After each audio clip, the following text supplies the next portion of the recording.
Olá, seja bem-vindo ao curso Segurança no Desenvolvimento de Software da SafeSource. Meu nome é Ricardo Albuquerque. Olá, esse é o nosso curso de Segurança no Desenvolvimento de Software e essa é a nossa aula 7, módulo 1. Vamos começar agora a falar sobre as normas de segurança em desenvolvimento de software e vamos começar pela PCI DSS. Então a gente vai falar aqui primeiro do histórico, como é que surgiu essa norma, e o que é a norma PCI DSS, que é uma norma muito importante em desenvolvimento seguro. Bom, antes de mais nada, entender por que normas, ou seja, por que se precisa de norma para garantir segurança de sistema. O que é uma norma, na verdade? Uma norma, ou um padrão, é um conjunto de definições acordados dentro da indústria ou dentro de um ramo do conhecimento que visam padronizar determinadas coisas. Então, por exemplo, é verdade que cada fabricante de lâmpada poderia fazer lâmpada com um tipo de soquete e o receptáculo do outro lado igual. Então poderia ter lâmpadas de todos os tipos, aliás, isso chegou a acontecer na época, mas isso fica antieconômico. É melhor todos os fabricantes daquela indústria sentarem, estabelecerem um padrão, e aquele padrão passa a ser o padrão da indústria, né?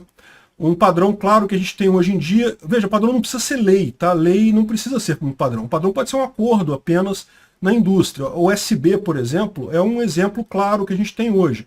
O USB não é lei em lugar nenhum, mas é um padrão que existe. Você tem um monte de conectores USB feitos pelos mais diferentes fabricantes por aí, né? Bom, nós vimos nas aulas anteriores uma série de fragilidades em segurança de aplicações. Uma série de formas pelas quais um atacante pode invadir a nossa aplicação, roubar dados, alterar dados, enfim, realizar ações danosas na nossa aplicação. A nossa preocupação agora é defender a nossa aplicação. Como a gente evita que um atacante tenha sucesso ao atacar a nossa aplicação. Quando eu apresentei para vocês alguns dos ataques, eu já apresentei também algumas dicas de como que se evita aquele ataque. Mas a gente viu isso de forma aberta, espalhada, sem uma estruturação. O que a gente vai ver agora é do ponto de vista prático, de forma estruturada, como você evita um problema na sua aplicação. Segurança de aplicação é uma daquelas áreas em que há sempre uma competição, ou seja, está sempre havendo melhoria na segurança, os atacantes desenvolvem aplicativos mais danosos e aí conseguem quebrar aquela segurança, e daí a segurança é melhorada, então é sempre uma disputa. Não se pode enxergar a segurança como algo estático. Eu vou fazer a minha aplicação dessa forma e pronto, ela está segura para todo o resto do sempre. Isso não funciona assim. A segurança ela é sempre dinâmica. Sempre que se fala em medidas para garantir a segurança da aplicação, é sempre algo dinâmico, é sempre estabelecer um processo que vai tratar isso ao longo do tempo. Além disso, tenha em mente que a tarefa nossa, a tarefa do defensor, de quem defende uma aplicação, ela é muito mais árdua do que a tarefa do atacante. Esse é o chamado dilema do defensor. O defensor ele precisa proteger todas as partes da sua aplicação, todo o perímetro daquela aplicação. O atacante ele só precisa achar uma única fragilidade. Um ponto só que ele ache de fragilidade ele já teve sucesso. Então, a nossa tarefa é realmente muito mais árdua. A gente precisa fazer isso de uma forma estruturada, de uma forma segura, para garantir que a gente não deixou nenhuma portinha aberta lá por trás na nossa aplicação. Quais são as diretrizes para quem vai defender um sistema? A primeira coisa é aprender com a experiência. Tanto com a sua própria experiência, você ver os pontos que você teve falha no desenvolvimento e melhorar isso ao longo do tempo, e lógico, com a experiência de outras pessoas. Então, existem bancos de dados de vulnerabilidades, bancos de dados de problemas de segurança, e é muito útil que a gente estude esses bancos para evitar que a nossa aplicação caia nos mesmos erros. Redundância de controles é fundamental. Como a gente já explicou, a coisa é dinâmica, eles estão sempre inventando novas formas de atacar a sua aplicação. Então, se você protege-se contra SQL Injection usando apenas um item, se amanhã descobrir uma forma de contornar esse item, sua aplicação está automaticamente vulnerável. Ao passo que se você coloca mais de um nível de controle, mais um nível de barreira de proteção, o atacante teria que contornar todas elas. Então amanhã pode surgir uma fragilidade em uma delas, mas você tem as outras para te garantir. E veja, é muito importante não construir dois muros paralelos, não usar duas vezes a mesma proteção, mas ao contrário, proteger de formas diferentes. A gente já viu um pouco como a gente faz isso, até quando falamos das fragilidades em aplicações. Eu expliquei para vocês que se você fizer uma validação de dados de entrada adequada, em tese você nem precisaria fazer o encoding do HTML na sua aplicação. Na prática você deve fazer as duas coisas, você deve validar os dados de entrada para evitar caracteres indevidos e você deve fazer o encoding da aplicação, porque se o atacante conseguir alguma outra forma de colocar aquilo no seu banco de dados, você ainda está protegido pela segunda parte, pelo encoding adequado. Lembre-se, a segurança de um sistema, ela não é a média da segurança de todos os componentes do sistema, ela não é o máximo da segurança, ela é sempre o elo mais fraco. O componente menos seguro é o que define a segurança de toda a cadeia de componentes. Aí que entra um fator fundamental. Como então uma indústria, toda uma área da economia que é baseada em segurança da informação, que é a indústria de pagamentos por cartão, cartão de crédito, cartão de débito, etc., como eles fazem para garantir que não há elos fracos nessa cadeia toda? Veja, a cadeia inclui centenas de empresas, milhares de comerciantes, milhões de usuários de cartão de crédito, cartão de débito. Como garantir que em todo esse ambiente não há elos fracos para a segurança? O PCI DSS é justamente uma norma com esse objetivo. Ela visa apresentar uma série de requisitos que devem ser obedecidos pelas pessoas que estão nesse mercado, que estão nessa indústria, para garantir que não há elos fracos, porque se houver um elo fraco nessa cadeia, vai ser ali que o atacante vai fazer o ataque dele, e daí todo o sistema acaba vulnerável devido àquele elo mais fraco. Como funcionam os cartões de pagamento? E aí cartões de pagamento incluem cartões de crédito, débito, refeição e etc. Bom, você tem algumas bandeiras, que são grandes empresas que gerenciam esse mercado. Eu coloquei aí as três mais conhecidas, a Visa, Mastercard e a Amex. Existem outras também, claro. E aí você tem, de um lado, o cartão, que é o usuário que tem aquele cartão, ele vai usar para pagar alguma coisa, e a loja ou comerciante que vai vender alguma coisa. Quando o usuário quer comprar alguma coisa naquela loja, todo mundo já fez isso várias vezes na vida, vai lá, escolhe o que quer comprar e no final passa o cartão e realiza o pagamento. Mas é lógico, as bandeiras não gerenciam esse mercado todo sozinhas. Como é que eles fazem? Eles têm, de um lado, parceiros chamados emissores. Quem são os emissores? Tipicamente são bancos que vão emitir os cartões de crédito e vão cuidar para fazer todo o relacionamento com os usuários de cartão de crédito. Então, quando você recebeu o seu cartão de crédito, provavelmente você não ligou para a Visa para ganhar aquele cartão de crédito. Foi o seu banco, Itaú, Bradesco, Banco do Brasil, Santander, etc. Qualquer banco aí tem esse papel de emissor. E o seu banco emitiu para você um cartão de crédito. Então, qual que é o papel dos emissores nessa história? Eles vão analisar os clientes que merecem ou que podem ter cartão de crédito, vão emitir aquele cartão, vão fazer todo o contato com os usuários, vão emitir as faturas periodicamente, etc. Por outro lado, você tem também os autorizadores. Quando você passa o cartão na loja, ela tem que saber se você tem crédito naquele cartão, se o seu cartão não foi bloqueado, esse tipo de coisa. Então ela comunica-se com essa figura que é o autorizador, que basicamente vai dizer se aquele cartão está bom, se ele tem crédito e etc. E lógico, no que você gastou X reais, ele vai debitar aquilo do seu limite de crédito, de forma que você não possa ultrapassar o limite. Essa figura do autorizador ultimamente está bastante centrada na Cielo, antiga VisaNet, que é a empresa que faz autorização para a maior parte dos cartões no Brasil. Mais uma vez, não é a única, mas é bastante importante, é a central aqui no Brasil. E também está ligada aos bancos. Tá? Os bancos também usam esse papel de autorizador. Vamos ver em detalhe cada um desses papéis. Então os emissores, que são os bancos, eles fazem o marketing, vão vender o cartão, vão enviar cartão para o cliente. mandar o contrato para o cliente assinar, o cliente aceitou, vai receber o cartão, vai usar o cartão, mensalmente vai receber uma fatura para pagamento. Então os emissores também são responsáveis por receber aquele dinheiro e avisar para a bandeira que, olha, o cliente pagou, tá ok, pode liberar o crédito dele e por aí vai. O autorizador, eles fazem esse papel também com as lojas. Então eles credenciam lojas e comerciantes. Eles fornecem também o POS, que é aquela maquininha que você passa o cartão.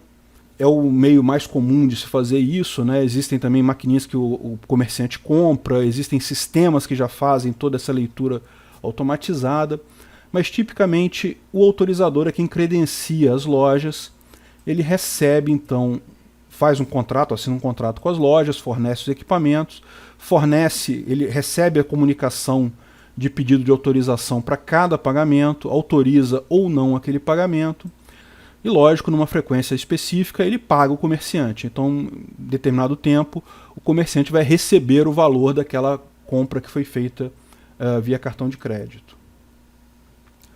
Bom, existe uma forma um pouco diferente. O que a gente viu ali é basicamente a loja física, tá? Então, é um comerciante que tem uma loja física que usa o cartão de crédito, que aceita cartão de crédito. Mas você tem um tipo de loja que é chamada de cartão ausente, ou seja, as pessoas fazem compras sem necessariamente o vendedor ter acesso ao cartão do comprador. Basicamente você tem vendas pela internet, e-commerce, mas também vendas por telefone, lá fora é comum também vendas por correspondência, né, eles chamam vendas por catálogo. Aqui no Brasil já teve isso, mas hoje em dia meio que caiu em desuso, você não tem mais esse tipo de coisa. Basicamente, a venda pela internet é hoje o que é mais significativo. E aí isso é um pouco diferente, porque você tem a figura do gateway de pagamento.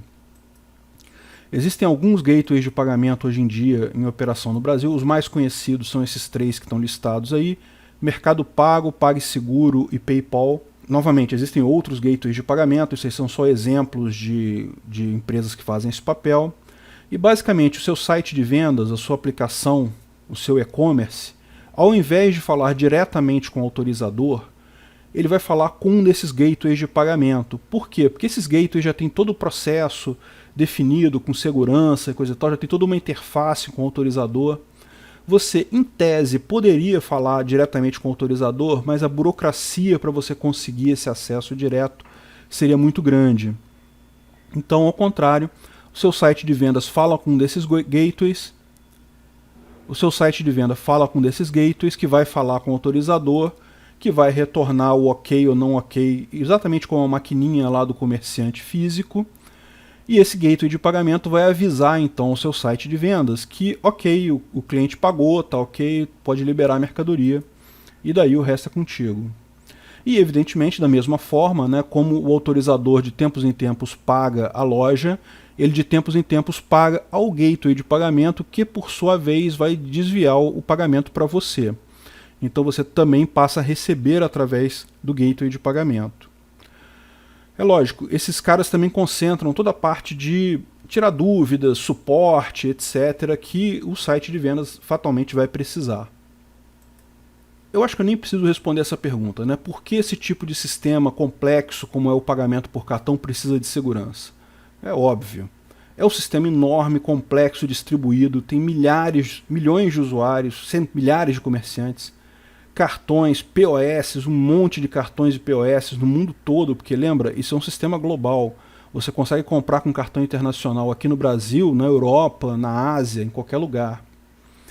Tem pontos de acesso em lugares que não têm capacidade tecnológica muito grande. A comunicação online aqui no Brasil, aqui no Sudeste, é tranquila, não tem muito problema. Mas à medida que você vai para o norte do Brasil, em algumas localidades no interior, é um desafio você ter uma conexão online decente, com boa qualidade. Além disso, a quantidade de transações que ocorrem nesse sistema é enorme. Ou seja, é impossível alguém ficar controlando isso por monitoração direta. Você tem que ter mecanismos preventivos para reagir, para garantir a segurança do sistema. Um ponto importante é a motivação, né? É um sistema que trata dinheiro. Então, ou seja, se alguém conseguir quebrar esse sistema, conseguir entrar nisso daí e fraudar de alguma forma o sistema, vai ter lucro, vai ganhar dinheiro. Então isso é um motivador muito grande para um eventual atacante. É o que eu falo, você tem atacantes de vários tipos, atacante que é o hacker iniciante, que quer provar que invadiu um sistema, o atacante que é o cara que já é um hacker mais experiente, mas quer invadir aquele sistema porque quer mostrar para os outros que ele é melhor e etc.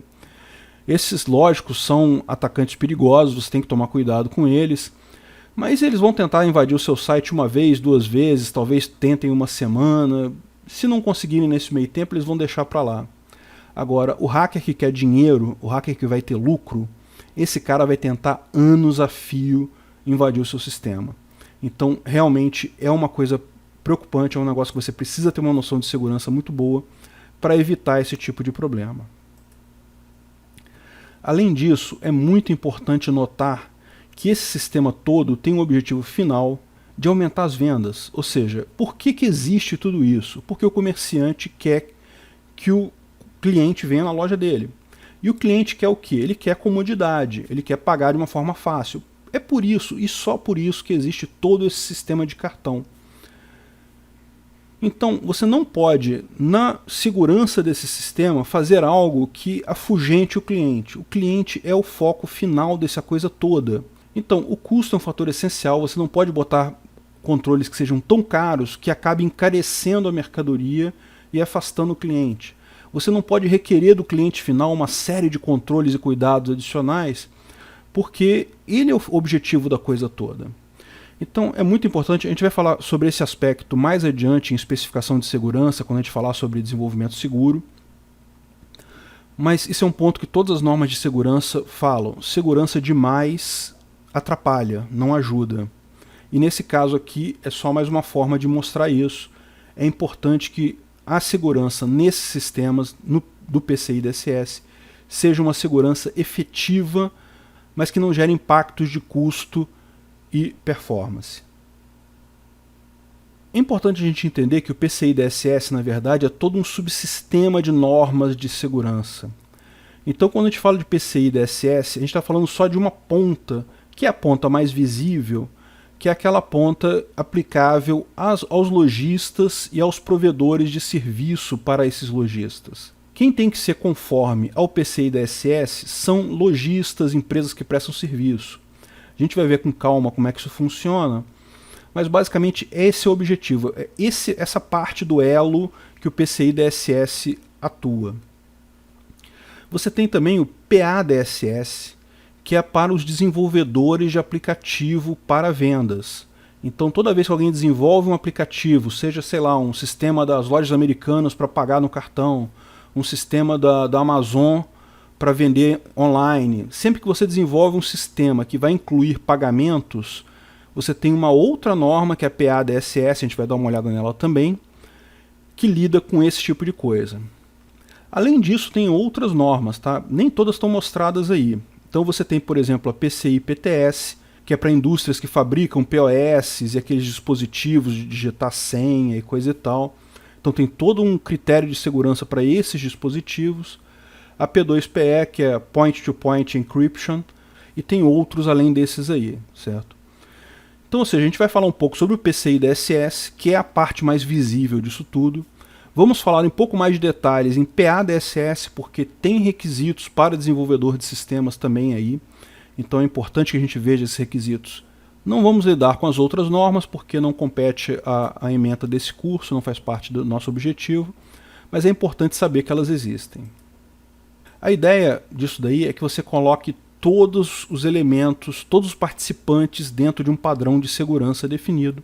Como a gente explicou, a ideia é garantir a segurança do sistema como um todo, não permitir que elos fracos em algum item desses aí gerem problemas de segurança para todos os demais. Bom, o PCI DSS foi criado pelas bandeiras, tá? Pelas empresas de cartão de crédito, pela Visa, Mastercard e Amex. Na verdade, a Visa começou esse papel de forma prioritária, eles tinham uma política deles de segurança, coisa e tal. E o Credit Card começou a fazer uma política deles também, a Amex também. Eles resolveram se reunir porque tem várias vantagens eles se reunirem, né? Primeiro que fazem uma política só, então eles não têm o esforço de cada um fazer a sua política diferente, fazem uma política uma vez só.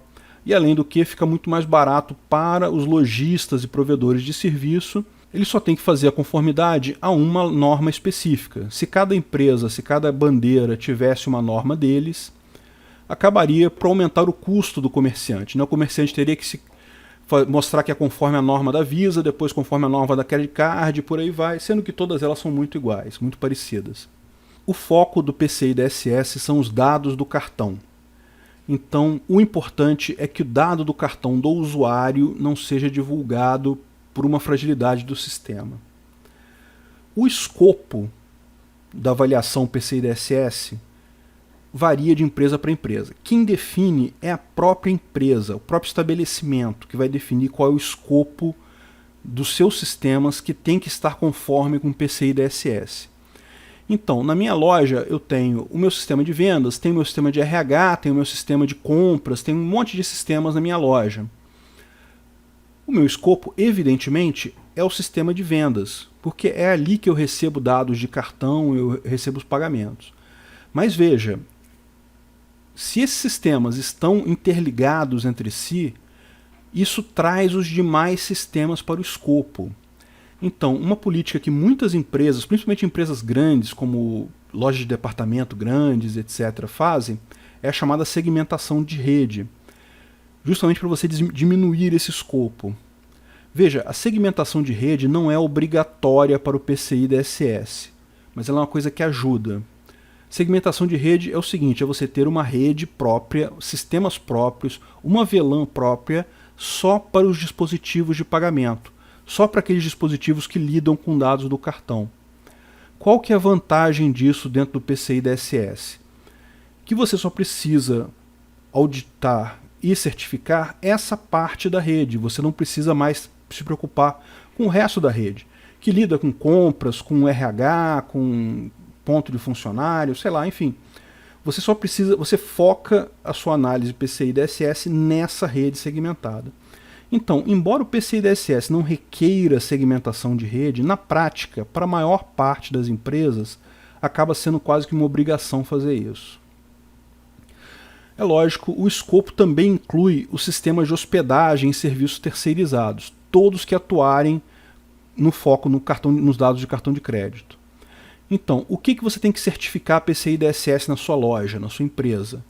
É isso daí, é a parte da sua empresa, os sistemas, rede, elementos de rede e etc., que tratam com cartão de crédito, com dados de cartão de crédito, com pagamento via cartão, e tudo aquilo que estiver ligado a esses. Então, tudo aquilo que estiver ali no meio do caminho, se aquele sistema tiver uma interface com outro sistema, etc., aquilo tem que ser certificado também.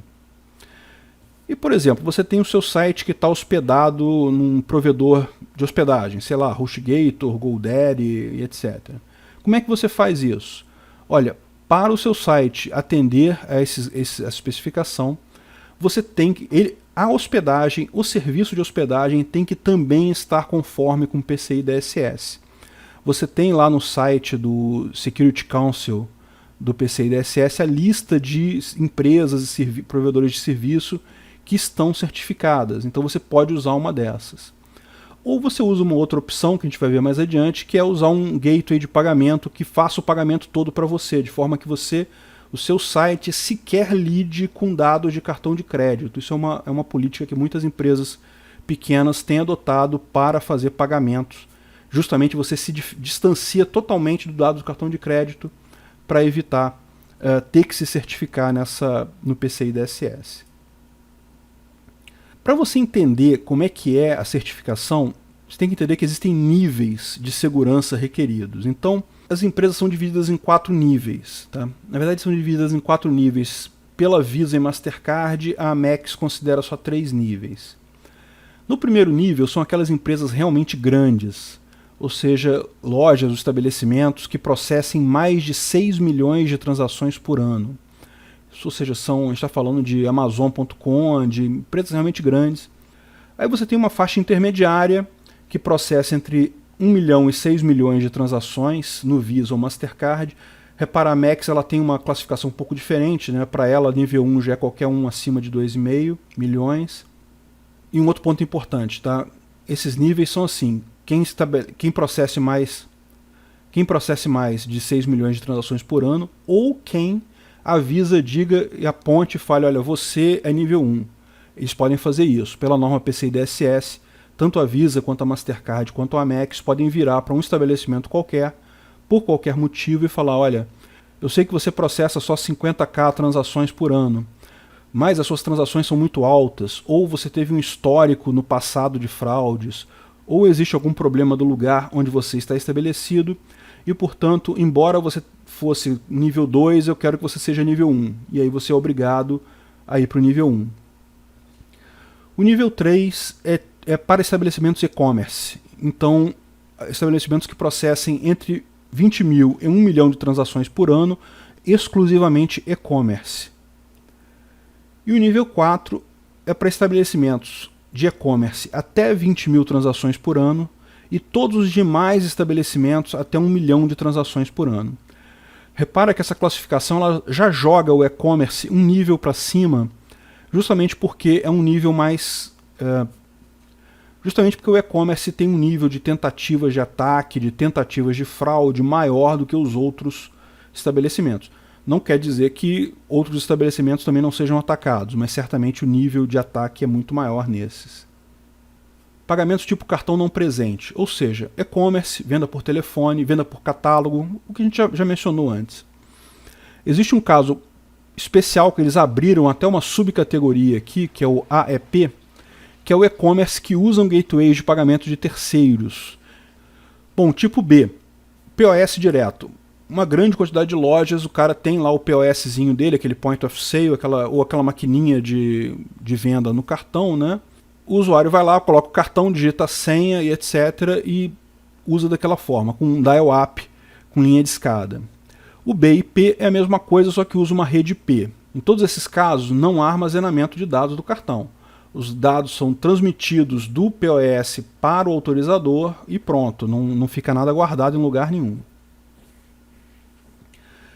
Bom, aí você tem o CVT, sistemas na web para pagamento, sem armazenamento de dados do cartão. Então, o que acontece? Você tem uma loja física, repara que e-commerce já ficou lá para cima, mas você tem uma loja física em que o seu vendedor ele entra num site web para fazer o pagamento, um sistema web para fazer o pagamento. Existe isso, então é o CVT, é uma classe própria. A classe C, eles possuem um sistema de pagamentos próprio, então foi desenvolvido para eles, ou eles compraram no mercado, um sistema que você tem a máquina registradora, tem o leitor do cartão de crédito, etc. Então eles não usam um POSzinho daqueles prontos, não, eles usam um sistema deles que faz o pagamento. Você tem um caso específico para P2PE, que é um uso de um hardware próprio com criptografia ponto a ponto específica. Então é uma classe à parte, né? E finalmente a classe D, que é todo mundo que não tiver listado acima, todos os outros casos não listados acima. Você vai ver que, lógico, conforme cada um desses tipos, você tem uma série de preocupações de segurança.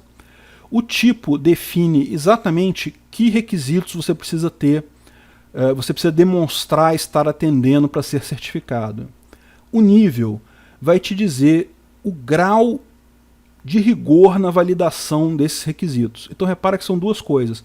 Uma coisa é o requisito que você tem que atender, que é dado pelo tipo. Outra coisa é o nível, que vai te dar o quão sério, ou seja, o quão rigoroso é o processo de avaliação, se aqueles requisitos estão presentes ou não.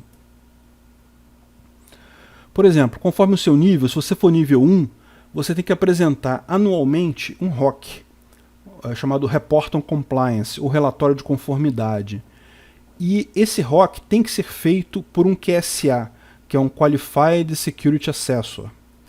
Existe um programa de certificação do Security Council do PCI DSS. Então, por exemplo, se você quiser se tornar um QSA, você tem um curso que você faz e você faz uma prova de qualificação, de certificação. Você obtém esse certificado e você passa a ser um QSA. Então, quando uma dessas empresas grandes precisa fazer um ROC, né, um reporte, um relatório de conformidade, ela precisa contratar uma empresa que tem um QSA para fazer essa análise para ele. Repara que é diferente dos demais níveis. Nos demais níveis, o primeiro item é o SAQ, Self-Assessment Questionnaire, ou seja, questionário de autoavaliação. Então, nos outros níveis, você não precisa contratar um QSA externo para fazer isso. Você mesmo pode preencher um questionário de autoavaliação para fazer essa avaliação de conformidade. É lógico, esse questionário de autoavaliação ele tem uma série de evidências que você precisa taxar para garantir que você está em conformidade. Bom, além disso, você tem que fazer uma varredura de rede trimestral, ou seja, são 4 varreduras por ano, feito por um ASV, Approved Scan Vendor. Então, mais uma vez, existe um processo para um fornecedor de varreduras de rede, né? Então, o profissional ou a empresa que quer ser um ASV, ela pode se submeter a esse processo de certificação, ela vai ter um certificado, e aí a loja, o provedor de serviços, a cada 3 meses tem que chamar um ASV para fazer um scan de rede, e isso precisa ser incluso lá nessa certificação. Repare que a primeira vez que você pega a certificação PCI DSS, você só precisa fazer a primeira dessas varreduras. Se você comprovar que isso é metódico, que tem todo um processo, etc, etc. A partir daí são necessárias 4 varreduras por ano. Então depois que você obteve a primeira certificação PCI DSS, no ano seguinte, para você obter a recertificação, você precisa comprovar que foram feitas 4 varreduras no ano anterior.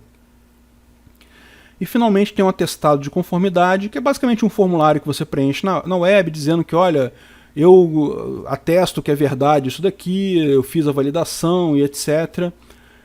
Basicamente é um documento só dizendo, com a sua assinatura, dizendo que você se responsabiliza por aquelas informações. No nível 2, repara, a principal diferença é que você agora faz a autoavaliação, não é preciso mais você ter um profissional QSA para fazer essa avaliação. A mesma coisa para o nível 3. O nível 4 é ainda mais aberto, ou seja, você só faz isso se você quiser, então é opcional o SAQ, não é obrigatório. A varredura, porém, ainda é obrigatória.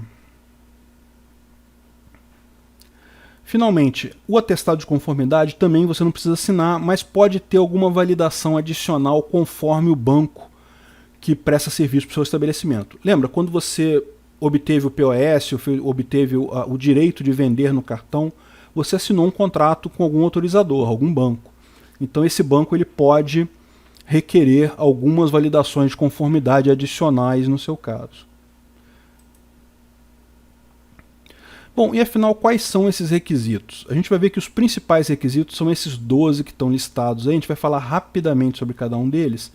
Só vamos entrar em um pouco mais de detalhe no item 6, que é desenvolver e manter sistemas seguros, aplicativos seguros. Porque, evidentemente, o nosso curso é um curso de segurança no desenvolvimento, não vale a pena a gente ficar falando de firewall aqui, segurança de rede, outra coisa, não é menos importante, evidentemente, é tão importante quanto, mas não é o foco do nosso curso. Se você abrir a norma, a PCI DSS ela tem uma versão em português, a versão mais recente dela é a 3.2, no momento que eu gravo essa aula, mas periodicamente ela é revisada. E basicamente você vai ter uma lista de requisitos, dizendo qual é o requisito da PCI DSS, como aquele requisito vai ser testado, isso é muito importante, porque isso ajuda você a estar conforme aquele requisito, né? Lembra que se você for avaliar tanto através de um SAQ, ou seja, da autoavaliação, seja através de um consultor externo, de um QSA, ele vai testar dessa forma aquele requisito. E também, você precisa apresentar evidências conforme o que está aqui nesse procedimento de teste. Então o procedimento de teste é uma coisa muito importante para a gente, para guiar no processo de certificação. E finalmente tem uma outra coluna que dá a orientação, informa detalhes acerca daquele requisito específico. O primeiro dos requisitos é que você precisa ter um firewall. Firewall é um elemento de rede que filtra requisições entre uma rede externa menos controlada e a sua rede interna, que você tem um controle maior. Então, por exemplo, uma série de requisições mal formadas ou para portas IPs não esperadas, tudo isso o firewall bloqueia. Ele pode fazer esse bloqueio tanto de dentro para fora quanto de fora para dentro. Então o firewall também é usado para evitar, por exemplo, que funcionários acessem o Facebook durante o trabalho e esse tipo de coisa. O que a PCI DSS requer da gente? Ela requer que você tenha um firewall na sua rede atualizado e corretamente configurado. O atualizado e corretamente configurado é uma constante para todos esses elementos. A gente vai ver que você ter um firewall, ter um roteador antigo na sua rede, é pedir por problema. Lembra aquela ideia nossa? Segurança é algo dinâmico. Então esses sistemas eles sofrem ataques de tempos em tempos, eles têm vulnerabilidades identificadas de tempos em tempos. Então se você tiver com uma versão antiga, você está suscetível automaticamente. Bom, o firewall ele tem um conjunto de regras, que é justamente dizer o que pode entrar, o que não pode entrar, o que pode sair, o que não pode sair. Então, esse conjunto de regras basicamente diz, olha, esse tipo de requisição eu aceito desses IPs, esses outros aqui eu não aceito, etc. Então, deve ter um procedimento formal para revisão dessas regras e para qualquer alteração que seja necessária. Eventualmente, você vai colocar um servidor novo no ar, então você precisa alterar essas regras do firewall.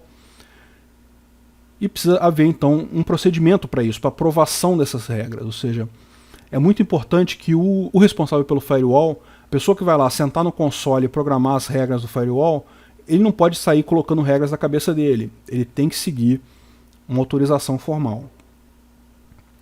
Diagrama de rede atualizado. Ou seja, você tem que ter um diagrama, uma figura mesmo, mostrando todos os seus componentes de rede, onde está o firewall, onde chega a internet na sua empresa, onde está o firewall, onde estão os roteadores, onde estão os servidores, onde está a sua DMZ. DMZ é a Demilitarized Zone, é um apelido, vamos dizer assim, que foi usado para servidores que estão no meio termo. Quando você designa as regras do firewall, você pode dizer que, olha, esse grupo aqui é a rede interna minha, então não quero que nada chegue lá. Por quê? Alguém de fora não vai querer acessar uma máquina interna de um funcionário da sua empresa. Não faz sentido isso. Por outro lado, você tem servidores que são, por exemplo, servidores de aplicação, onde está a sua aplicação web rodando. Então você quer que as pessoas de fora acessem esse servidor. Esse servidor, então, vai estar na DMZ. A DMZ é justamente uma zona intermediária de segurança. Ela não está totalmente aberta para a internet, tá? Ela já tem um firewall protegendo ali. Mas o firewall deixa, por exemplo, aceitar conexões HTTP para essa máquina. Então, esse diagrama de rede deve mostrar tudo isso em detalhe, onde é que estão os servidores, onde é que está a sua rede interna. Você deve ter um documento que defina papéis e usuários responsáveis pela gestão da rede, então tem que ter essa designação de responsáveis. As regras do firewall devem ser revisadas a cada 6 meses para ver se tem alguma regra indevida, se alguma coisa pode ser alterada e etc. E por aí vai. Tem mais algumas recomendações, não estão todas listadas aqui, tá? A norma PCI DSS ela é bastante extensa, tem mais requisitos do que isso daqui, mas como o nosso curso é um curso de segurança no desenvolvimento, a gente não vai entrar em detalhes de todas as normas, fora as de desenvolvimento. Um ataque muito comum que é feito em sistemas, principalmente em firewalls, em roteadores, etc., é explorar valores default. Muita gente compra aquele roteador Wi-Fi na loja, chega em casa, pluga na tomada, começa a usar e está lindo e maravilhoso. Só que esse aparelho vem com uma configuração default, uma criptografia default, uma chave default, uma senha default. E lógico, um atacante sabe essas senhas, essas chaves, essa criptografia. Então é muito fácil para alguém invadir esses wireless, esses roteadores wireless. Então o que ele fala aqui é que é importante você alterar todos esses valores, não manter nenhum valor default de fábrica. Usar padrões de configurações em checklist, com boas práticas de configuração. A gente chegou a falar sobre isso, lembra? Quando a gente falou de componentes vulneráveis e má configuração do ambiente. Então, má configuração do ambiente, última análise, é porque você não configurou o ambiente adequadamente. E a ideia aqui é a mesma, você vai ter um checklist de boas práticas de configuração de roteador, de firewall, coisa e tal, e você vai seguir esse checklist. Ele recomenda que você use servidores de propósito único. Então, por exemplo, se você tem um servidor web, ele vai ser só servidor web. Ele não vai ter e-mail nele, ele não vai ter FTP nele, ele não vai ter banco de dados nele. Se você precisa de um banco de dados, você cria uma outra máquina com um banco de dados. A ideia aqui é que você separando os recursos, você dificulta que um atacante ganhe muitos acessos, porque se ele invadir uma máquina, ele só tem acesso àquele serviço daquela máquina, não tem acesso aos outros serviços. E além disso, fica mais simples de você configurar os serviços necessários em cada servidor. Se aquele servidor é um servidor web, o único serviço necessário é o servidor web, não tem nenhum outro serviço. Você pode desabilitar a porta 25, pode desabilitar a porta 22 e por aí vai. Tem uma série de outras coisas aqui. Fazer um inventário de sistemas em componentes, deve saber todos os sistemas que existem na sua empresa. Isso pode parecer uma coisa fácil, mas experimenta fazer isso. Vai numa empresa grande e tenta listar um inventário de todos os sistemas que tem na empresa.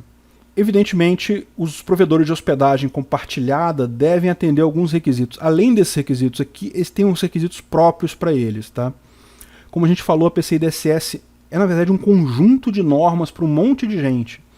Então, isso daqui tem normas para provedores de hospedagem, se não me engano é anexo A da PCI DSS. Bom, o terceiro conjunto de requisitos, é o mais óbvio deles, é proteger os dados dos cartões. Então tem uma tabelinha que é muito interessante que mostra quais são os dados importantes e o que pode ser guardado e o que não pode ser guardado. Então vamos lá.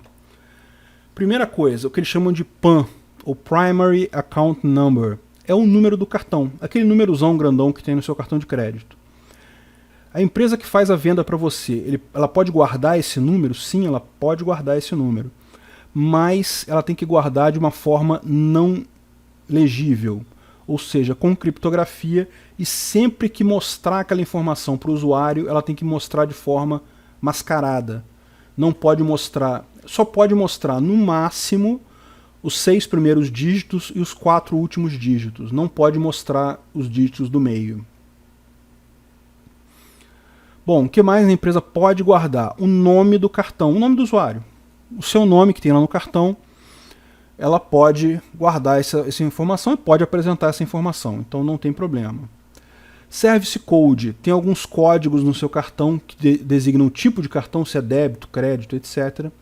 Ela pode armazenar e ela pode mostrar. E a data de expiração, ela também pode armazenar e pode mostrar.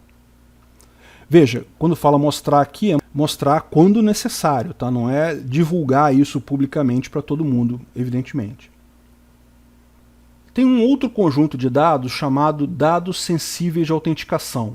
E esses, o sistema não pode armazenar de forma alguma. Evidentemente, se ele não pode armazenar, ele não pode mostrar aqueles dados, porque, evidentemente, ele não foi armazenado.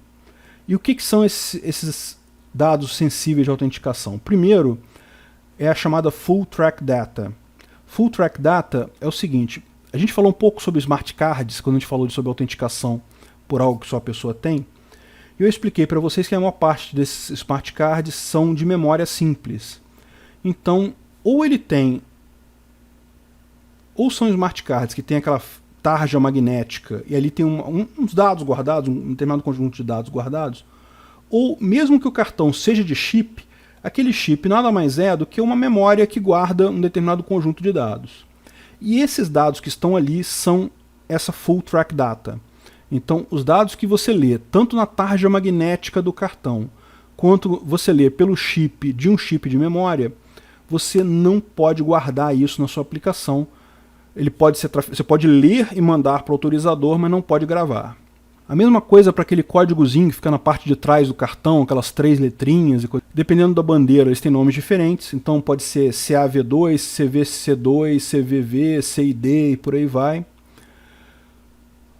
Mais uma vez, você pode ler aquela informação, mas não pode armazenar ela. Você tem que passar isso direto para o autorizador, mas não armazena. E finalmente o PIN, que é aqueles números de autorização do cartão de crédito. Quando você bota o cartão de crédito na maquininha, ele pede para você digitar a senha. A senha é o PIN. Isso também, essas informações não podem ser armazenadas em lugar nenhum. A gente vai ver nos requisitos de desenvolvimento que assim, até na memória, você ter aquilo numa variável interna, você precisa, depois que você passou aquilo para o autorizador, você sobrescreve a variável antes de liberar ela. É importante para não ter essa informação mesmo na memória do sistema. Bom, Entram aqui alguns outros requisitos também que a gente vai falar rapidamente. Criptografar dados de cartão. Então, aqueles dados que você pode armazenar, você deve armazenar criptografados. Não enviar nunca por meios não seguros, como e-mail, SMS, etc.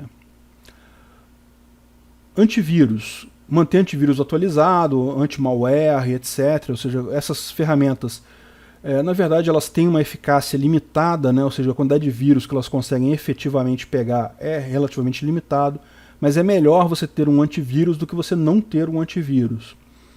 Então é importante você ter um antivírus de boa qualidade, executar avaliações periódicas, etc. O item 6 é aquele que nos interessa um pouco mais, é o que fala sobre sistemas seguros, desenvolver sistemas seguros. E aí cabe a gente fazer uma distinção importante aqui. A gente está falando aqui de PCI DSS.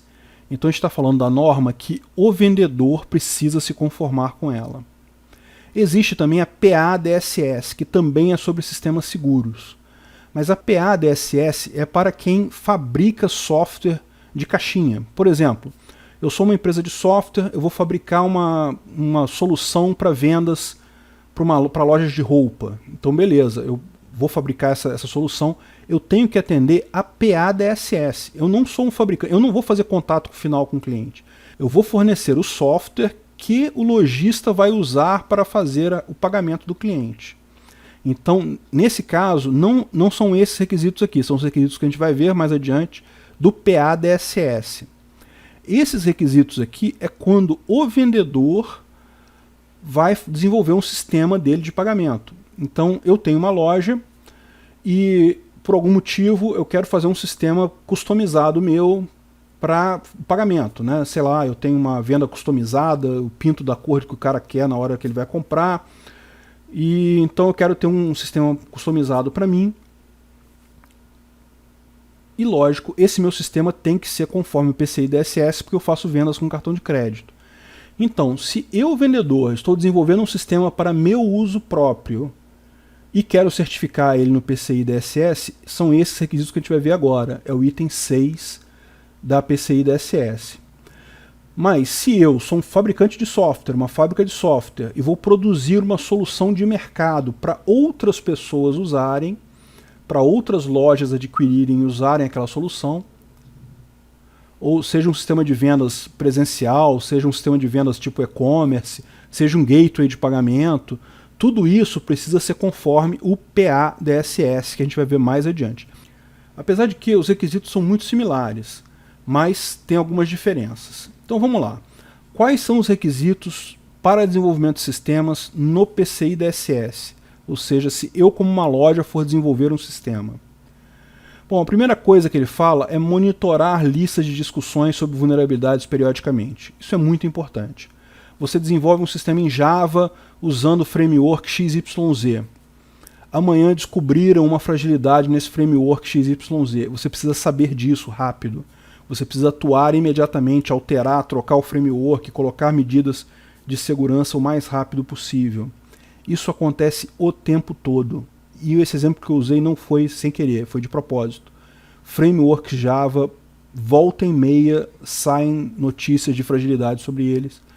E é muito comum empresas de desenvolvimento, ou equipes de desenvolvimento, continuarem usando o framework antigaço, porque realmente dá trabalho trocar o framework. Você trocando a versão do framework, geralmente você tem que refazer um monte de detalhezinhos no código, de pequenas alterações.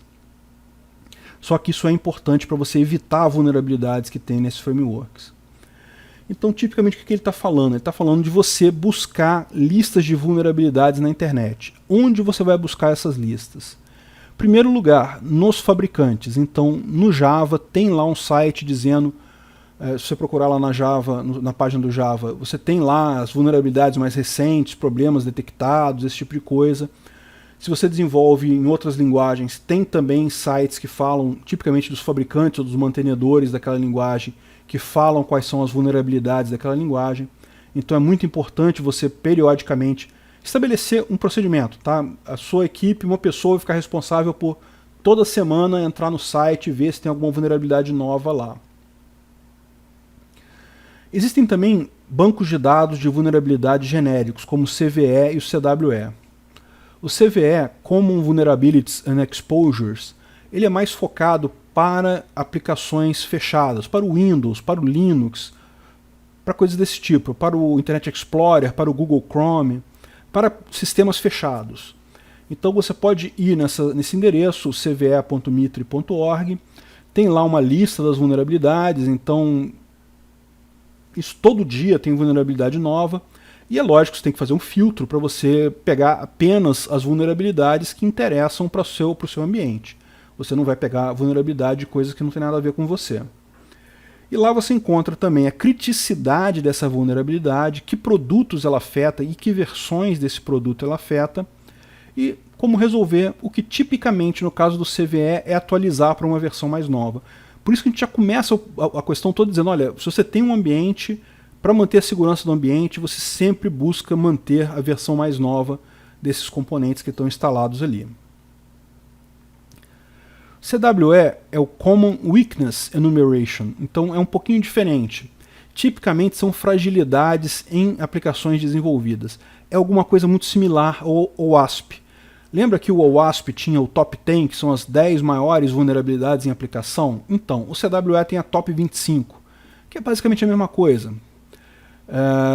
O que muda só, o número que muda é basicamente só porque a forma como eles classificam as vulnerabilidades, né? Por exemplo, a gente viu lá no OWASP Top 10 que o ataque A1, que é o ataque de injection, o ataque de injeção, ele na verdade não é um ataque só, ele é um conjunto de ataques. Tem script injection, SQL injection, LDAP injection, etc. Então a forma como são classificados esses ataques é que faz essa diferença. Mas basicamente o CWE contém as mesmas informações lá que o OWASP. Eles até têm uma certa interligação, tem dados que fazem o cruzamento dos dois. E o que é importante, tem a descrição do problema, criticidade e recomendações de como o desenvolvedor pode melhorar isso. Ah, mas como é que surge fraqueza no código? Eu desenvolvi de acordo com a melhor prática do mercado e agora surgiu uma fraqueza no meu código? Como assim? Mas é exatamente assim que funciona. Como eu falei, segurança é dinâmico. Os atacantes descobriram uma nova forma de atingir o componente XYZ. Pode acontecer isso. Aliás, acontece o tempo todo. Então, o seu código, que não era um código vulnerável, agora ele é um código vulnerável, porque agora os atacantes têm a capacidade de contornar o dispositivo XYZ. Então, o seu código se tornou vulnerável. Daí a importância de você consultar essas listas periodicamente para garantir que o seu sistema não está frágil agora. Continuando os requisitos dele, ele fala assim, olha, você tem que desenvolver com segurança. Autenticação, controle de acesso, trilha de auditoria. Esses requisitos de segurança a gente vai ver em detalhes no item, nas próximas aulas do nosso curso, quando a gente falar de desenvolvimento seguro. A gente vai ver exatamente o que é uma boa autenticação, o que é um bom controle de acesso, o que é uma boa trilha de auditoria, uma boa criptografia. Seguir padrões e boas práticas de mercado. Então, o que você deve usar em termos de criptografia, por exemplo? Hoje em dia já se sabe, não pode usar SHA-1, tem que usar SHA-2 512. Além disso, ter uma metodologia de desenvolvimento segura. Existe hoje em dia o SDLC, que é o Secure Development Life Cycle, ou seja, segurança ao longo de toda a vida útil do software. Quando você vai especificar um software, você já pensa em segurança. Quando você vai desenvolver, fazer análise, desenvolver e etc., você faz tudo isso ao longo da vida útil do software. E também quando o software deixar de ser usado, porque quando o software para de ser usado, tem diversos cuidados que precisam ser tomados também. Raramente um software deixa de ser usado e nunca mais precisa ser usado os dados daquele software. Então você tem que manter uma forma de acessar os dados daquele software. Você precisa manter uma forma de compilar novamente aquele software se for necessário no futuro. Então a gente vai ver esses cuidados mais adiante. É importante você saber que entra no PCI DSS o desenvolvimento seguro. Bom, remover contas inativas de desenvolvedores, contas de teste, etc. Isso é muito importante. A gente já falou sobre aquela questão de códigos de teste terem que ser removidos na passagem para produção, esse tipo de coisa. Então isso realmente é muito importante aqui, ele também reforça essa preocupação. Revisão ou inspeção de código antes da liberação para produção. A gente ainda vai falar sobre um ataque muito sensível, que é o ataque do desenvolvedor. o desenvolvedor ele pode colocar um if no código.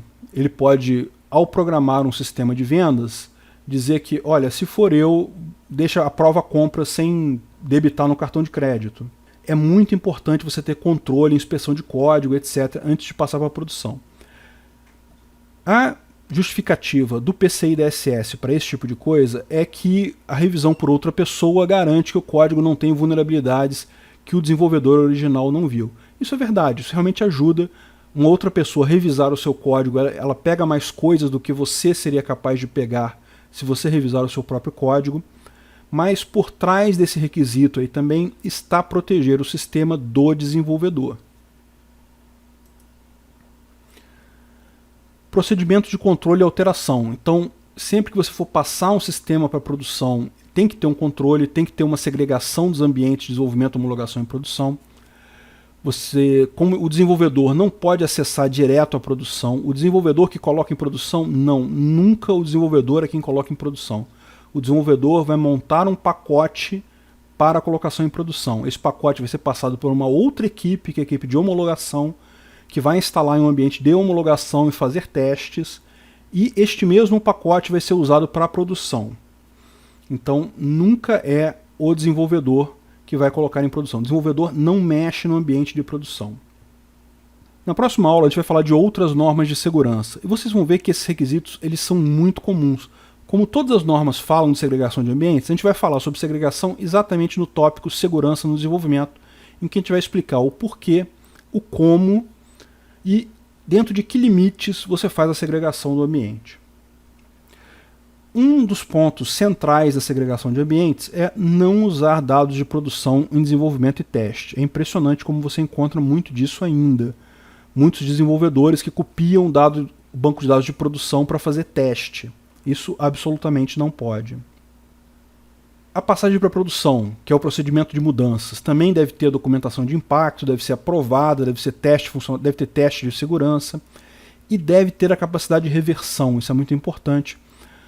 Você colocar uma nova versão de um produto em produção, há sempre o risco de você introduzir uma falha grave e precisar voltar para a versão anterior. Então, pacotes de colocação em produção sempre devem incluir a reversão. Isso não é uma coisa fácil de ser feita.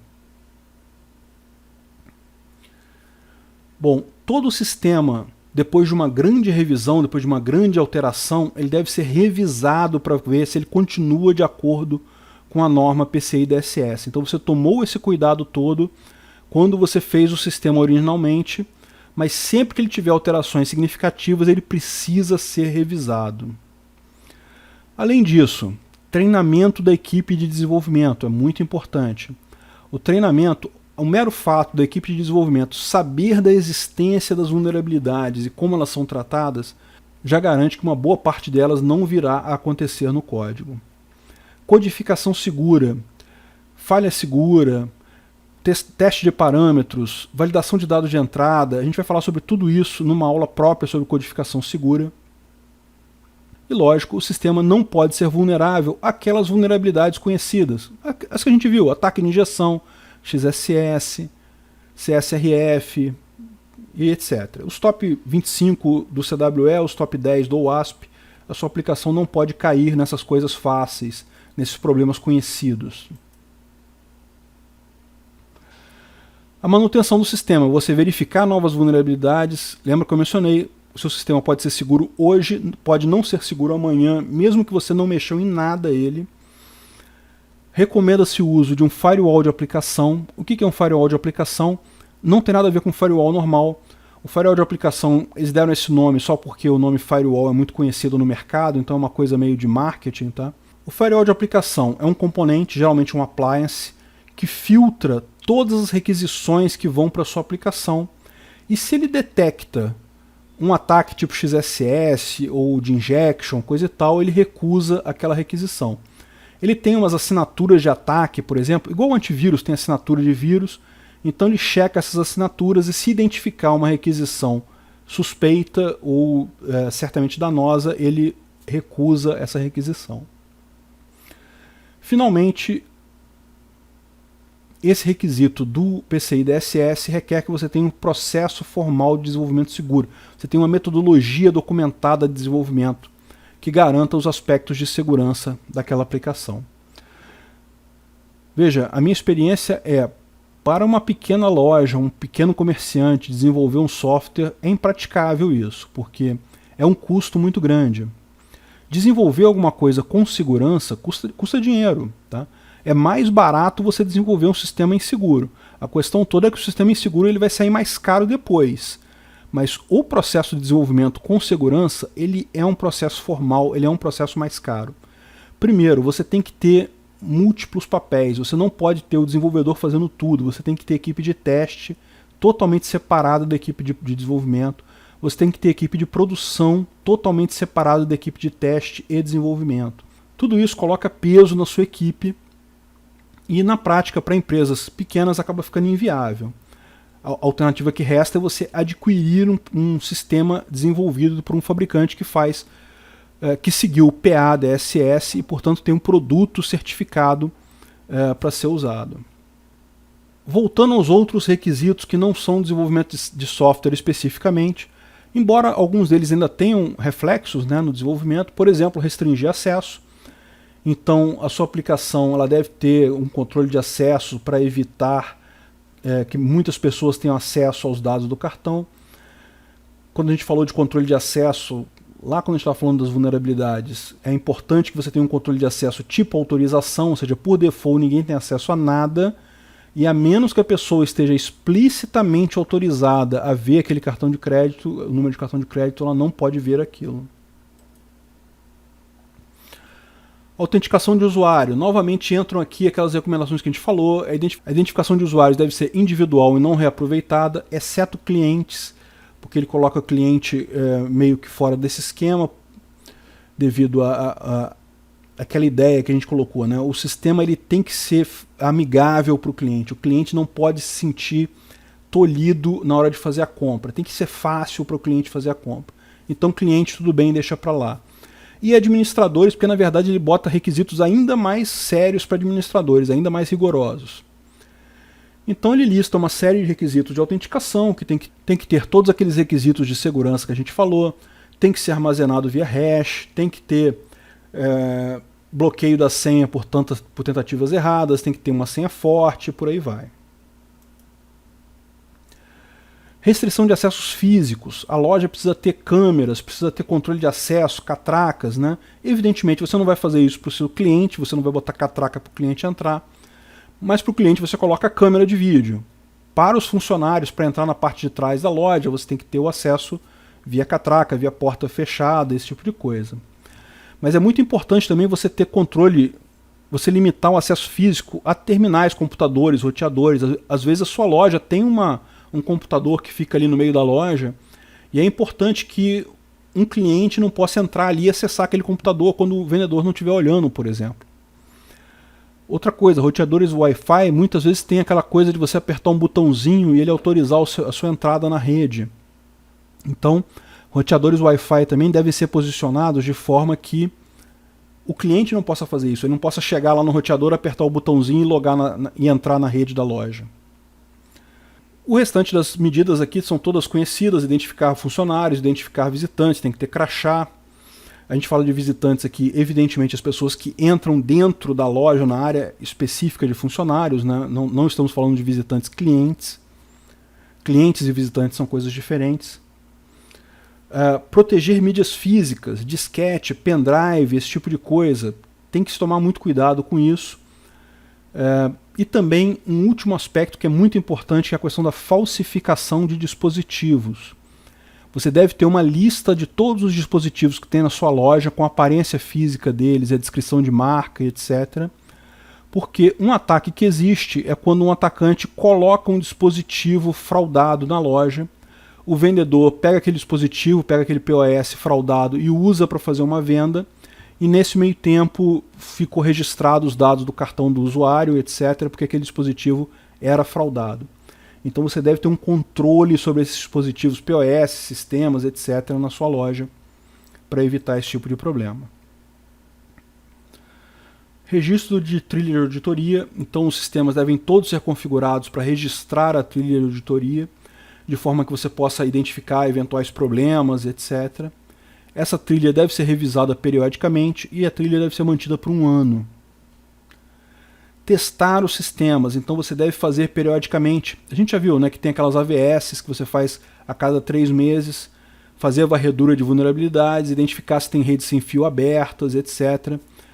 Além disso, você deve ter um procedimento de resposta a incidentes, ou seja, o que acontece se você identificar um incidente? Alguém tem que ser comunicado, tem que ser avisado, tem que ser registrado para que evite-se que aconteça aquele incidente de segurança novamente. IDS e IPS, Intrusion Detection System, ou Intrusion Protection System, são sistemas que atuam de forma parecida com um firewall de aplicação, só que eles são mais abertos, eles não são para uma aplicação específica. Eles monitoram toda a sua rede e eles detectam eventualmente tráfego que está passando na sua rede que indica um ataque. Então, se a sua rede já foi comprometida ou se alguém está tentando comprometer a sua rede, esses sistemas têm lá as assinaturas de ataques que eles conhecem, então eles já alertam para avisar que, olha, está havendo uma tentativa de ataque. E no caso do IPS, ele já toma medidas. Então ele já faz o IDS em tese, ele detecta a intrusão e só avisa, olha, tá rolando uma intrusão. O IPS ele vai além, ele detecta a intrusão e toma contramedidas. Então ele desliga a rede, ele fecha o banco de dados, enfim, ele toma medidas para evitar que aquele ataque tenha sucesso. Finalmente, política de segurança. Política de segurança é a definição de responsabilidade sobre a segurança da empresa. Então você vai ter na sua loja uma pessoa que é responsável pela segurança. Essa pessoa pode ser uma pessoa só, pode ser um comitê de pessoas, um grupo de pessoas. E esses são responsáveis por fazer todas essas medidas que a gente mencionou aqui. Fazer o registro de incidentes, tratar os incidentes, verificar se todos os procedimentos de segurança estão sendo seguidos e etc. Fazer a conscientização de segurança, treinar os funcionários da loja, ou seja, mostrar, fazer campanhas educativas, o que é um comportamento de fragilidade, o que não pode ser feito, o que deve ser feito para garantir a segurança de tudo ali. Inclusive, essa política deve valer para terceiros e prestadores de serviço na sua loja.